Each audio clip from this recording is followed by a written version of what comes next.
Alhamdulillah ala ihsanih wa syukru lahu ala taufiqihi wa amtinani. Asyhadu an la ilaha illallah wahdahu la syarika lahu ta'ziman li sya'ni wa asyhadu anna Muhammadan abduhu wa rasuluhu ad-da'i ila ridwan. Wassalawatullahi wa salamuhu alaihi ikhwati fillah. A'azzani Allah ta'ala wa iyyakum jami'an. Alhamdulillah. Pada pagi hari ini, pada pertemuan yang lalu, waktu saya ngisi di rumah seorang keluarga Pak Yaya ini, saya sampaikan tanggal 14 Pak ya, 14 Muharram, keliru. Yang benar waktu itu mestinya 16 Pak. Dia itu bertukar Pak di Maghrib. Maghrib itu berubah udah 16. Sabtu kemarin itu 17, malam Sabtu itu udah 17 deh. Maghrib malam Ahad kemarin itu udah berubah 18 hari ini. Gitu dia. Jadi berubahnya tanggal Hijriah itu di Maghrib, bukan tengah malam. Tengah malam itu baru Masehinya. Gitu ya. Jadi sekarang kita sudah di posisi 18 Muharram 1442 Hijriah. Ya. Artinya apa yang saya ingin sampaikan dari tanggal ini rupanya, apa pentingnya gitu. Sedangkan antum juga kalau gaji juga turun nggak pakai bulan Muharram ya kan, gitu kan. Ya, yang menjadi penting saya di sini bahwa Muharram ini salah satu bulan yang haram Pak. Bulan yang haram dalam Islam itu ada 4. Mulai daripada Rajab di ujung di apa dia di tengah gitu. Rajab, baru Dzulqa'dah, Dzulhijjah, Muharram. Gitu. Bulan haram ini maksudnya apa? Bulan haram ini maksudnya adalah kita dituntut untuk benar-benar memperhatikan amalan kita. Kalau ketaatan yang kita perbanyak, kalau maksiat, kalau bisa kita minimalkan, bahkan kita nolkan kalau bisa. Itu maksudnya. Karena keutamaan bulan haram ini Pak beda dengan bulan-bulan yang lain. Bukan berarti bahwa ketaatan di bulan lain nggak ada, kemaksiatan boleh dilakukan, tidak demikian. Artinya bahwa di bulan-bulan haram ini kita beramal itu lebih kencang lagi gitu loh. Ngegas lagi, gasnya full, jangan diinjak rem kalau dalam ketaatan. Tapi kalau dalam kemaksiatan betul-betul rem-rem paku istilah orang. Gitu kira-kira. Jadi ini kesempatan kita tinggal 12 hari lagi. Karena setelah Muharram ini akan masuk Safar. Pesta nggak boleh di bulan Safar. Itu kesyirikan. Itu harus di apa Pak istilahnya itu dibongkar kebiasaan lama. Kebiasaan lama seperti itu nggak boleh lagi. Jadi kita belajar akidah ini, belajar tauhid ini, salah satu fungsinya adalah untuk membereskan, menyapu bersih akidah-akidah batilah yang selama ini kita yakini. Seperti umpamanya kita bangun rumah, kita taruh sesuatu, jangan lagi, karena itu berbahaya Pak. Kalau kita meninggal di situ berbahaya. Enggak lagi kan Pak? Enggak lagi buat gitu kan? Masih pisang masih? Jangan Pak, jangan pakai pisang, jangan pakai kelapa, jangan apapun. Bismillah udah mulai. Gitu. Makanya kata saya di Saudi sana Pak, kan gunung itu dibolongi oleh pemerintah Saudi kan. Apalagi di kota Makkah, bahkan di jalan antara Madinah dan Mekah itu kan hampir 500 km. Itu banyak gunung dibolongi, satu telur pun nggak ada yang pecah. Satu telur pun nggak ada pecah. Di sini bangun jembatan entah berapa kepala kambing yang udah hilang. Kenapa? Karena persembahan kepada jin, persembahan kepada penunggunya, subhanallah. Ini milik Allah semua gitu. Ini tak tertanamkan di akidah umat sehingga umat mengadunya bukan kepada Allah. Ngadunya kemana? Kepada jin dan syaitan. Dulu as-sunnah itu Pak dibangun namanya oleh Pak Daud. Pak Daud itu dari perumahan Prima ya di Johor. Jadi ceritanya dulu katanya di tol itu yang dekat Putri sana itu mereka bangun pagar itu runtuh terus. Betul. Karena beliau tahu sunnah yang bangun ini gitu. Mungkin kalau yang nggak tahu sunnah udah tahap apa dikerjakan. Dibangun oleh anak buahnya jatuh. Artinya nggak tahan gitu. Pagar padahal pagarnya itu 2 meter lebih. Jadi disampaikan ke yayasan. Ini kenapa nih Pak Ustaz? Di Ruqyah. Ceritanya di Ruqyah waktu itu. Di Ruqyah itu dibacakan ayat Al-Quran, jinnya pun hilang. Oleh Pak Rudi yang kita sekarang, satpam kita sampaikan dulu itu situ ada tabrakan orang katanya. tabrakan orang mati. Nggak tahu dulu saya katanya tol awal-awal tol itu. Katanya di situ ada yang mati akhirnya jin apa segala macam begitu kan. Ya alhamdulillah kita ruqyah waktu itu selesai. Nah, kadang-kadang mau jin ganggu gitu dia Pak. Nah, gitu. Manusia ini Pak makhluk yang paling tertinggi, makhluk yang mulia Bapak. Dulu ini di musola kita ini banyak ular. Makhluk Allah banyak, ada ular, ada kalajengking, ada apa lagi? Ada lipan, ada tungau, ada apalah. Tapi begitu manusia bangun rumah, lagi bangun masjid seperti ini, yang lain minggir. Dulunya kan Tanjung Rawa ini kan udah tahun 2020 ya. Mungkin kalau tahun 1950 ya, mungkin Tanjung Rawa ini nggak ada gitu. Yang ada di sini ular, singa, makhluk-makhluk Allah yang lain, bukan manusia makhluknya. Mungkin gitu tahun 50-an, saya nggak tahu juga. Atau tahun 40-an lah gitu, sebelum merdeka gitu. Yang katanya jalan tak ada, kan begitu. Yang masih hidup lah beberapa orang hari ini. Jadi maksud saya bahwa manusia ini ada Pak, makhluk yang mulia. Ketika manusia tinggal suatu tempat, yang lain itu minggir. Yang lain itu minggir. Ngalah, yang lipannya, yang apanya Pak? Yang lipannya, yang ularnya gitu, yang singanya gitu. Tapi di Cipularang manusia yang ngalah sama batu besar jalan tol itu. Ngalah kenapa dia Pak? Ngalah kan sering kecelakaan di tol Cipularang sama Cipatat. Cipularang di Jakarta. Terus ngalah, nggak dibuat lagi tolnya. Bisa digeserkan batu besar. Oh gitu, mungkin faktor itu mungkin Pak, nggak ada faktor jin, nggak ada faktor mistik mungkin kan? Mistik ya? Kalau mistik wallahu a'lam itu nggak bisa Pak, nggak bisa diruqyah itu. Dihilangkan jinnya, nggak boleh begitu karena kebutuhan manusia ini makhluk yang paling sempurna Pak, makhluk Allah yang paling mulia dan yang paling sempurna. Tugasnya adalah untuk ibadah kepada Allah. Jadi kalau ada yang menghalangi dalam peribadatan itu diselesaikan, dihilangkan. Begitu ya. Saya kira ini sekedar mukaddimah kita pada pagi hari ini. Disambil Pak snacknya yang sudah ada, karena memang kalau nggak ada snacknya kadang-kadang ngantuk. Gitu. Apalagi yang malam Ahad itu malam yang panjang, banyak orang sengaja memang dia tidurnya lama-lama. Sebagian itu begadang istilahnya kan. Akhirnya subuh pun lewat, apapun lewat kan gitu. Sengaja memang dia Pak. Memang bawaannya nggak sholat, gitu ya. Baik ikhwati fillah, a'azzani Allah Ta'ala wa iyyakum jami'an.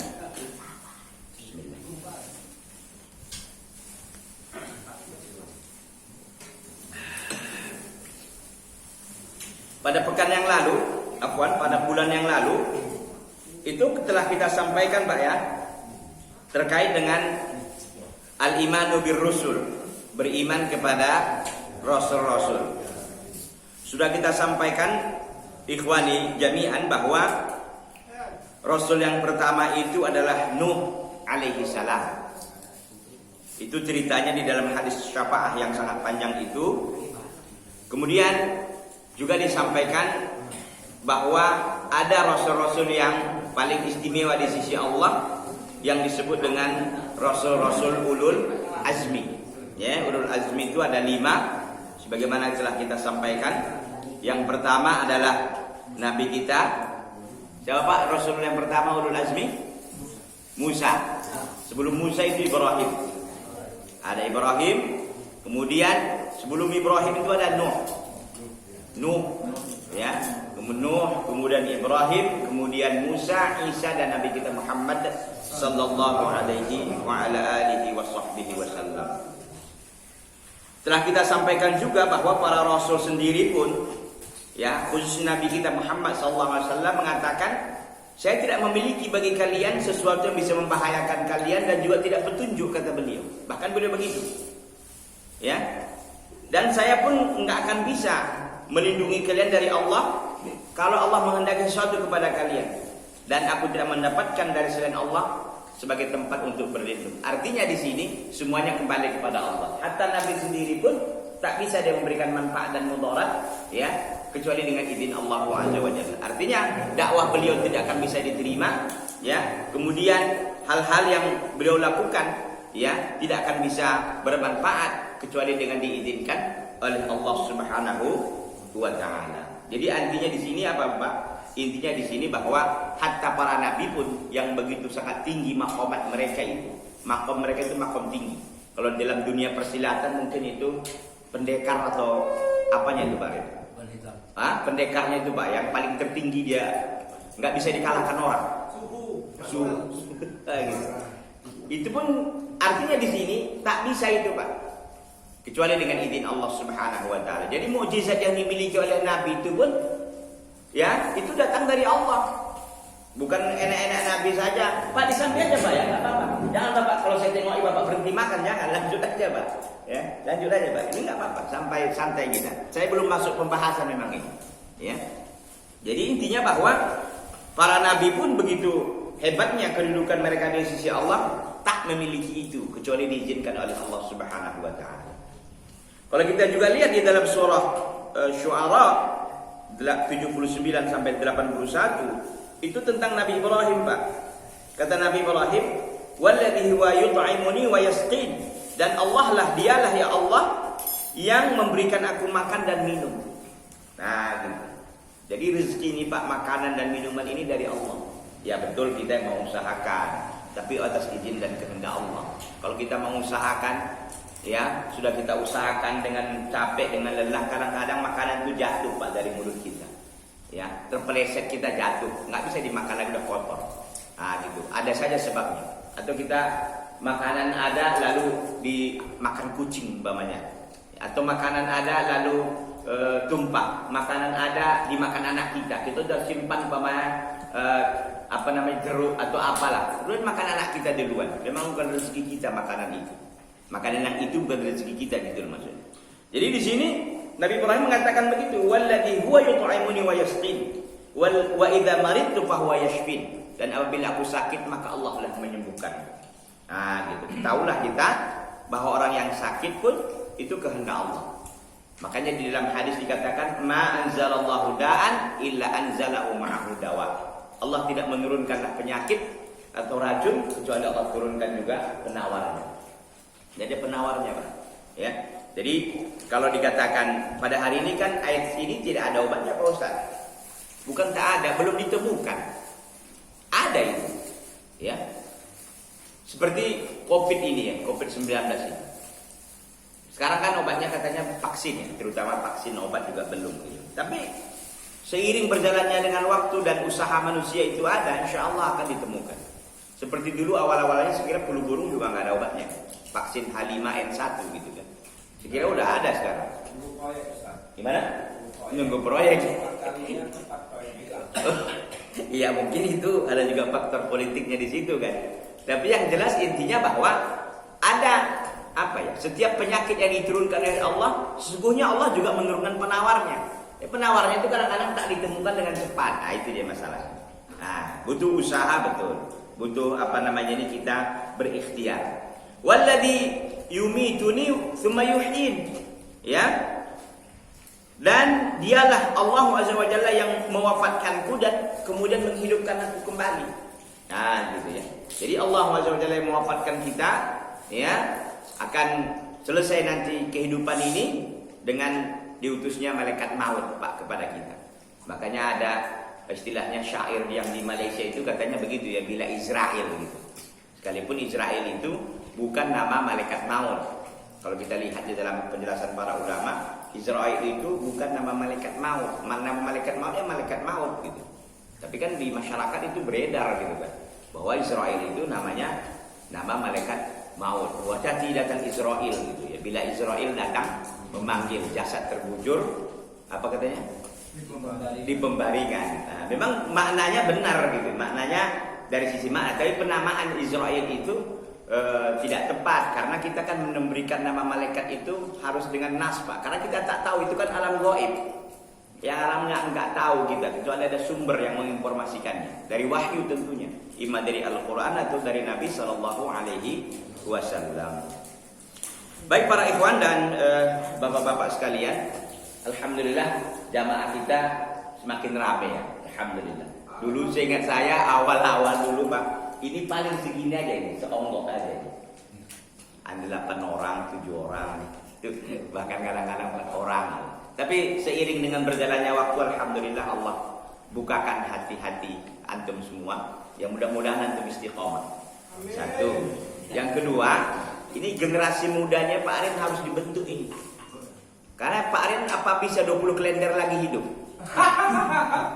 Ini 2020, 2040 masih ada nggak Pak Arin? Nah itu. Pak Yaya juga Pak, apalagi Bapak ini kan, Bapak udah 71 kan Pak? Nah, Bapak ini 71. Itu memang nggak ada jaminan Pak. Tapi artinya kan yang tua ini lebih ini kan, karena berdasarkan hadis Nabi itu Pak, 60 atau 70. Ah gitu kan. Ya memang nggak ada jaminan, yang bayi juga ada yang lewat gitu kan. Ah, gitu. Gimana Pak? Iya betul. Tetapi kalau kita katakan tidak mengenal umur, hadis Nabi itu membatasi gitu. 60 itu artinya persiapan kita semakin tua itu memang semakin kenceng gitu. Bukan berarti bahwa kita muda, tidak juga. Ya, kalau ajal ini nggak tahu kita Pak. Bisa saja saya yang duluan. Tapi kalau Bapak penduluan saya nggak keberatan juga gitu loh. Ya memang ajal ini siapa yang boleh ini kan? Siapa yang boleh menghalangi Pak? Nggak akan bisa itu. Ya. Jadi maksud saya harus ada generasi Pak. Jangan nanti yang tua-tua ini udah habis kosong musola kita ini. Jangan sampai seperti itu. Suatu saat saya pernah sholat malam apa itu waktu itu? Sampai saya di luar Pak. Masya Allah, udah padat kali musola kita ini. Maghrib itu Pak, iya betul. Masa Isya juga ya. Sampai saya di luar, Masya Allah ini luar biasa. Bayangkan Pak, yang bangun musola ini pahalanya bagaimana besar. Wah. Makanya kita rawat ini musola Pak. Ya kalau bisa pun kita, saya kira perluasannya udah nggak besar jadi perluas Pak ini, mentok Pak ya. Masih bisa. Ya. Oh kesini masih bisa. Ya kadang-kadang orang sholat ke musola juga berpikir karena gini, musolanya kecil gitu Pak kadang-kadang kan, musolanya kecil gitu. Jadi orang malas kadang-kadang kan gitu. Ya, sholat mana tempat Ustaz? Mana tempat ya?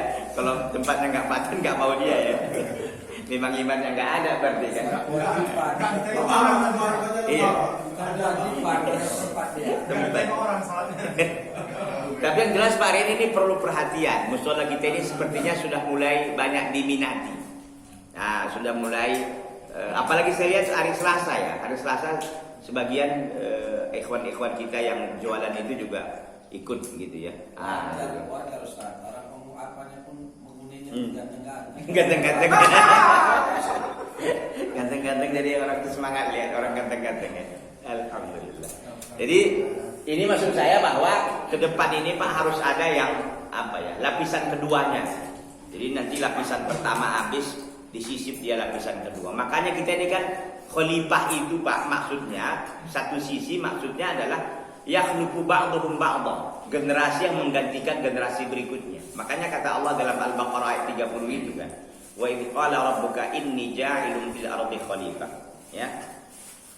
Ingatlah ketika Rabbmu berfirman kepada para malaikat, aku akan menjadikan di bumi ini khalifah. Khalifah itu artinya manusia yang menggantikan generasi satu generasi ke generasi berikutnya. Kita ini adalah generasi yang menggantikan generasi sebelumnya. Nanti anak-anak cucu kita itu menggantikan kita. Tinggal nama nanti. Ya, makanya apa yang kita bawa Pak? Ta'ala yang kita bawa. Apa yang kita bawa itu hanyalah amalan soleh. Amalan soleh itu nggak berat. Orang memang nggak ada di bentuknya gitu kan. Tak tahunya kita sholat kita kemana perginya di catatan Allah. Ya sholat kita, zakat kita, puasa kita, haji umrah kita di mana? Semua ada tercatat. Apalagi catatan pakai apa ini kan Pak? Pakai apa namanya ini?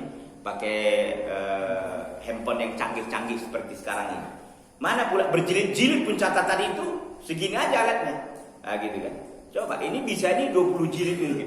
Yang kalau dicetak itu udah segini gitu kan. Tapi kalau dijadikan seperti itu kecil aja barangnya. Ada flash disk namanya. Itu bisa 16 GB, bisa 20 GB, yang bisa ratusan mungkin ribuan jilid bisa di situ buku. Begitu. Padahal alatnya kecil. Itu kita bisa bayangkan itu ciptaan manusia loh, apalagi ciptaan Allah.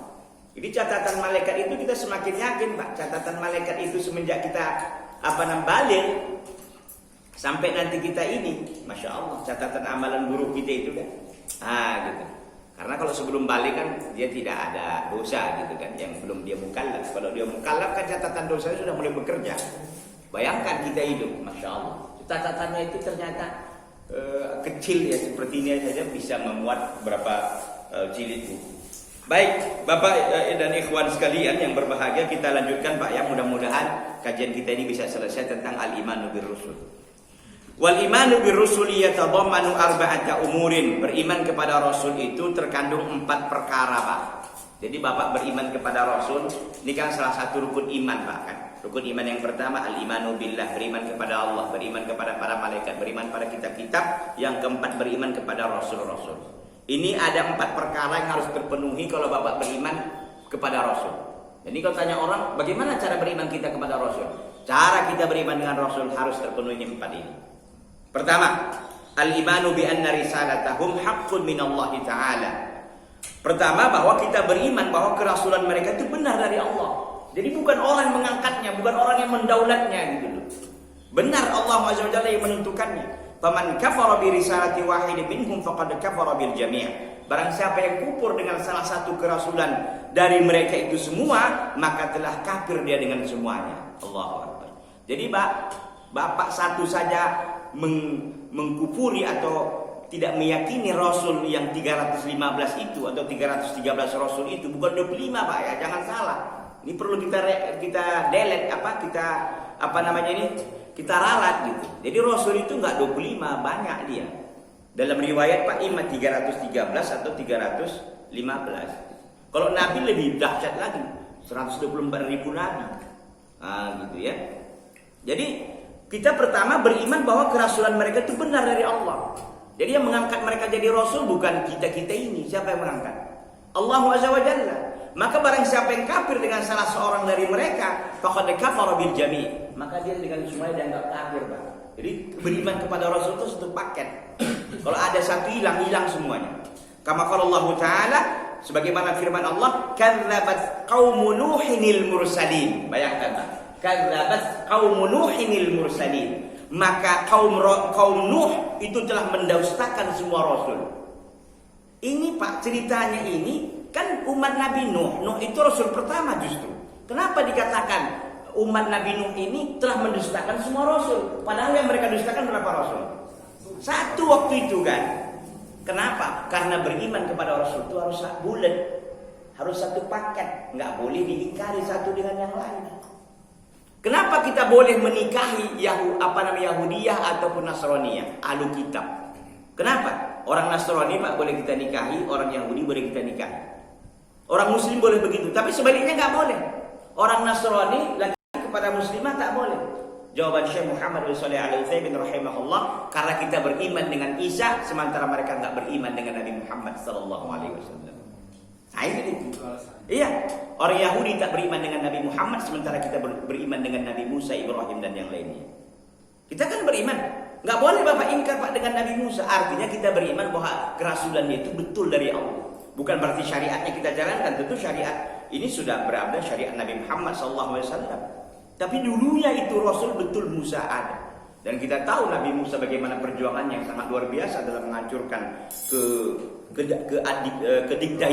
kedikdayaan Firaun yang mengaku diri sebagai Tuhan. Jadi di sini, Pak, perlu kita berhati-hati. Jadi Bapak jangan bedakan. Oh, Musa itu kan Musanya nabinya orang Yahudi, nggak boleh. Itu adalah Rasul yang diutus oleh Allah kepada orang Yahudi waktu itu. Dan kita beriman dengan kerasulan beliau itu bahwa beliau adalah benar Rasul dari Allah Subhanahu. Ya. Kemudian juga begitu juga dengan Isa. Ya, dengan Isa alaihissalam yang suatu saat nanti beliau akan turun kembali ke dunia ini di Menara Putih di Damaskus katanya. Ya, berdasarkan informasi dari hadis. Dan beliau turun di 2 sayap malaikat. Dan beliau turun itu ada 2 riwayat, ada yang mengatakan ahsan, ada yang subuh. Dan beliau tidak membawa syariat baru lagi. Ya, tugas beliau yang pertama adalah untuk membunuh Dajjal. Karena Dajjal tak terbunuh orang, Pak. Walaupun teknologi sekarang hebat, kita bisa bayangkan Dajjal itu katanya mengelilingi seluruh bumi ya dengan cepat, kecuali yang nggak bisa masuk dia 2 kota suci, kota Makkah dan kota Madinah. Gitu. Hanya itu, Pak, yang nggak bisa dimasukinya. Kalau yang lain masuk. Karena kedahsyatan Dajjal itu luar biasa. Yang dia bilang, langit hujanlah kau, hujan. Fitnahnya luar biasa. Bumi tumbuhkan. Gitu. Itu sangat luar biasa fitnah Dajjal, dan dia akan meninggal nanti di Babelon namanya. Di Babelon itu di dekat daerah Israel katanya, perbatasan sekarang ini itu masuk ke Israel. Ya, di Israel maksudnya. Di situ ketika dia melihat Nabi Isa, dia pun katanya napasnya saja pun dia udah meleleh gitu.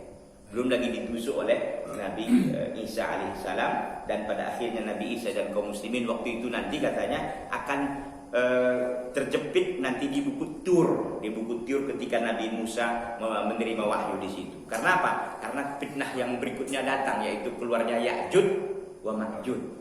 Nah, itu makhluk yang sangat luar biasa, sehingga danau apa ya, Tiberiyah pun itu apa Pak? Kering karena diminum oleh mereka karena jumlahnya begitu sangat banyak.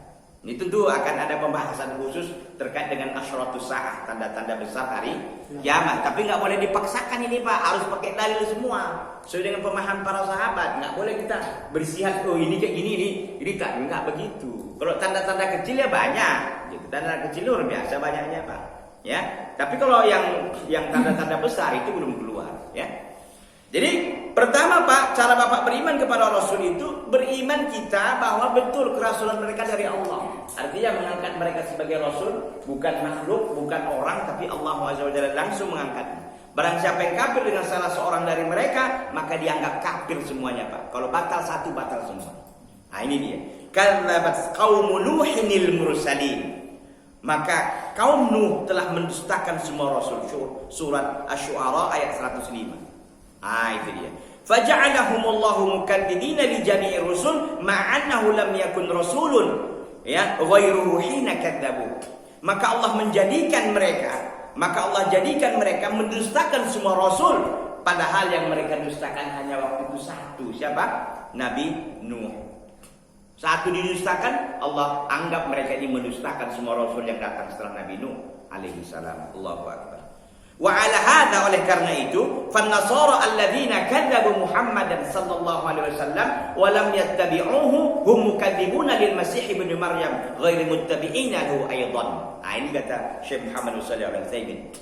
Oleh karena itu maka orang-orang Nasara yang mereka itu mendustakan Nabi Muhammad sallallahu alaihi wasallam wa lam yattabi'uhu, dan mereka tidak mengikutinya, hum, pada hakikatnya mereka itu pada hakikatnya mukadzibuna lil Masih ibnu Maryam.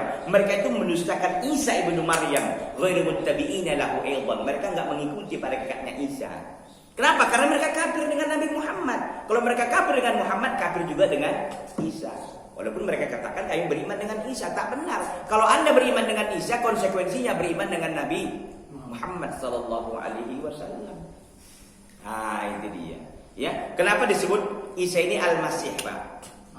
Ya. Ada yang tahu, Pak? Enggak ya? Belum tahu, ya. Dajjal juga disebut Masihud Dajjal. Kenapa? Karena kalau Dajjal itu dua alasan. Yang pertama karena matanya itu pecek, juling, buta.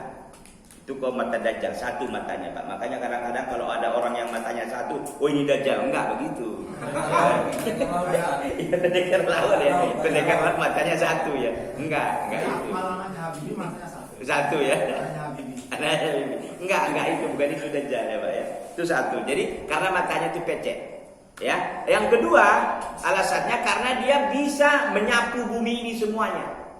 Menyapu bumi ini semuanya Pak, kecuali dua tempat tadi dikatakan, kota Makkah dan kota Madinah, karena dijaga oleh para malaikat. Kenapa? Dan Isa kenapa disebut Masih juga? Artinya Masih itu orang yang menyapu. Kenapa? Karena juga Isa ini Pak, ya diberikan oleh Allah SWT mukjizat ketika menyentuh orang yang sakit sembuh, orang yang sakit ini sembuh, bahkan bisa menghidupkan orang yang mati. Tapi itu semua dengan izin Allah Subhanahu wa taala. Dan itu mukjizat Nabi Musa alaihi. Beliau sapu gini, Bapak ada penyakit kudis, kurap, sekali sapu aja hilang. Corona hilang. Ya, semuanya hilang. Hilang rakyatnya kalau itu ya. Ya. Jadi begitulah kiranya keimanan kita kepada para rasul, Pak. Jadi harus satu paket, Pak, ingat itu ya. Jadi kita beriman kepada rasul, artinya kita beriman bahwa kerasulan mereka semua benar dari Allah. Enggak boleh kita ingkari salah seorang pun dari mereka. Jangan Bapak hanya anggap 25, enggak. 25 yang tersebut dalam Al-Quran dan Sunnah itu enggak semuanya juga Rasul. Adam itu bukan Rasul, pendapat para ulama. Adam alaihissalam dia hanya sebagai seorang Nabi. Karena Rasul yang pertama dimulai dari Nabi Nuh alaihi salam.